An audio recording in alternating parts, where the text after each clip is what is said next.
Votre salon Feng Shui, la position de votre canapé. Bonjour, je suis Françoise Chevalier, formatrice et consultante en Feng Shui tibétain et en géobiologie. Alors, le salon, bien comprendre la fonction du salon et qu'est-ce qu'on va y faire. Le salon, c'est vraiment le lieu de détente, c'est le lieu où on se retrouve en famille. Et nous, on va dire que c'est un endroit qui va être plutôt yin par rapport à la cuisine qui, elle, est plutôt yang, on comprend bien. Donc, au salon, on va aller chercher quelque chose de beaucoup plus calme et de beaucoup plus serein qui correspond à la détente.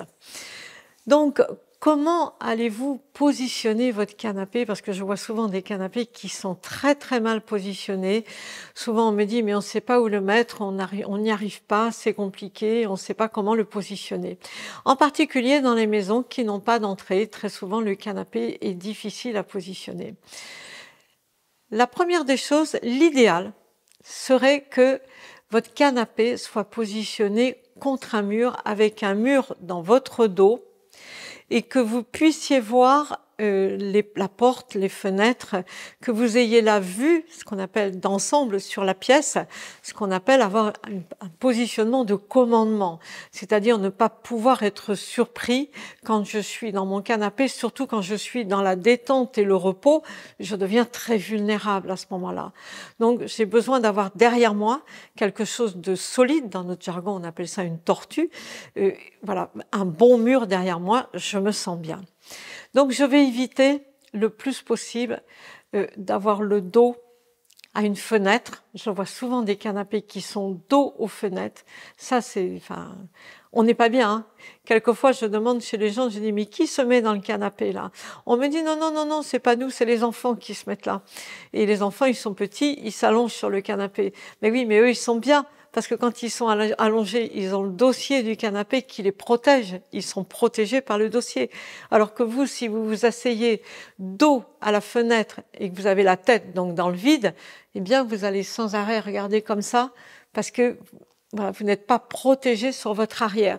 C'est l'instinct grégaire de l'humain qui a besoin de se sentir en sécurité. Donc ça, c'est important. Si c'est le cas, si vous êtes dos à la fenêtre, je dirais bien enlevez le canapé de là si vous pouvez. Et si vous ne pouvez pas, il faut mettre un bon rideau épais derrière vous quand vous êtes dans le canapé. Pas juste un simple voilage où on voit au travers. Il ne faut pas qu'on vous voie au travers. Il faut que vous soyez protégé, sécurisé. Quelque chose d'épais, ce serait mieux. Voilà, vraiment, vraiment mieux. Après, ne le mettez pas non plus dos à la porte. Alors on a ça, effectivement, quand on n'a pas de porte d'entrée, on se retrouve souvent avec un canapé qui est dos à la porte et ça part d'une bonne idée. L'idée, c'est de recréer un espace salon. Donc, le canapé vient refermer l'espace, seulement, c'est pas fermé derrière, il y a la porte derrière. Donc, ce que vous faites, si c'est le cas, ça peut arriver, ça arrive souvent, mettez derrière votre canapé, mettez une console, des petites consoles étroites comme ça qui prend tout le dos du canapé et vous posez sur la console des plantes, peut-être un Bouddha, vous voyez, mettez une déco derrière votre canapé qui fait que quand quelqu'un va rentrer, il ne peut pas vous voir. Vous êtes invisible, on ne peut pas savoir que vous êtes là. Et là, vous êtes protégé. D'accord ? Ensuite, veillez aussi à ne pas avoir, ne vous mettez pas sous une poutre, mon Dieu. Souvent, les gens ne font pas attention et pourtant, tout le monde ressent l'influence des poutres quand on y prend attention. On la sent, l'influence des poutres.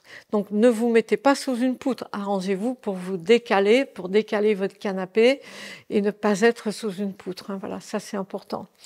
Donc, vous voyez, on va mettre des consoles, on va aménager de façon à avoir un espace dans lequel on est sécurisé.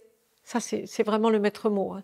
Se sentir sécurisé, protégé sur ses arrières, ça c'est important. Devant, on voit ce qui arrive, derrière, on ne voit pas.